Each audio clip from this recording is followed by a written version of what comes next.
Para compreender o surgimento do nazismo e a sua posterior disseminação por toda a Alemanha, é necessário entender o contexto do país e do mundo naquela época.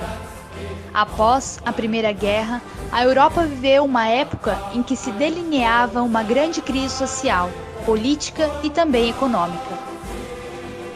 No plano político, a Europa começou a sofrer uma verdadeira crise de valores, em meio às desilusões de um continente destruído.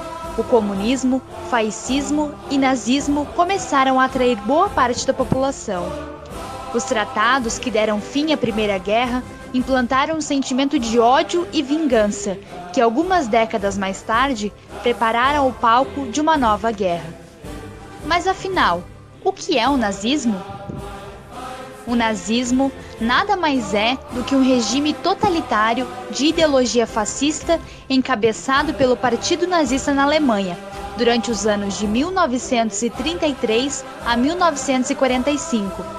O partido fundou-se na década de 1920, em uma Alemanha destruída e humilhada pelos tratados impostos pelos vencedores da Primeira Guerra Mundial, como o Tratado de Versalhes. Podemos apontar como fatores predominantes para a ascensão do Partido Nazista as sucessivas crises econômicas e sociais motivadas pela derrota na Primeira Guerra Mundial e pela Grande Depressão de 1929, pela falta de orientação política após a queda de diversas monarquias, pela forte rejeição do povo alemão ao comunismo.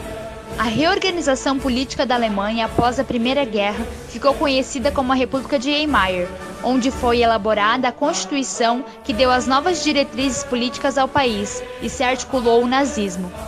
Em 1933, o Partido Nazista chegou na Alemanha, sendo liderado pelo austríaco naturalizado alemão Adolf Hitler.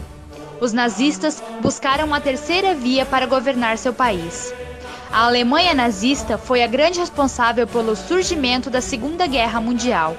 O regime se fundiu no dia 7 de maio de 1945, com a rendição imposta pelas potências aliadas, deixando um rastro de destruição durante os anos em que esteve em vigor. O totalitarismo é um dos seus principais fundamentos, na ideia em que o Estado controla tudo e todos, e o chefe de Estado tem poder total sobre o país. Para que esse poder autoritário se consolidasse, foi necessário implantar uma sociedade controlada que envolvia vigilância. Todos se vigiavam e se sentiam vigiados.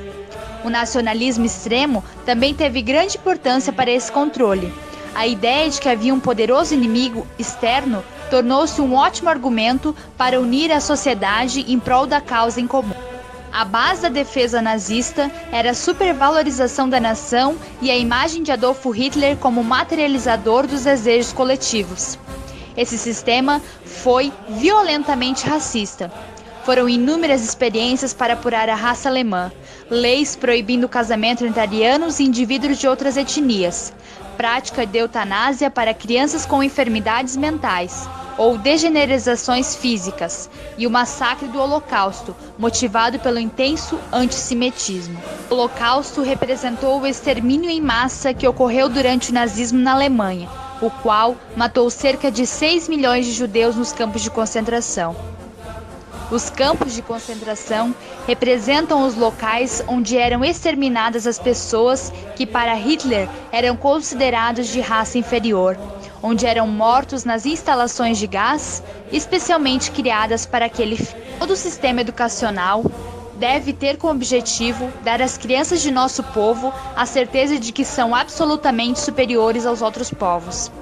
O governo passou a controlar mais intensamente o setor educacional, obrigando os professores a aprender e a ensinar os princípios nazistas, a inscreverem-se na Liga Nazista dos Docentes e a prestar juramento de fidelidade ao famoso Hitler.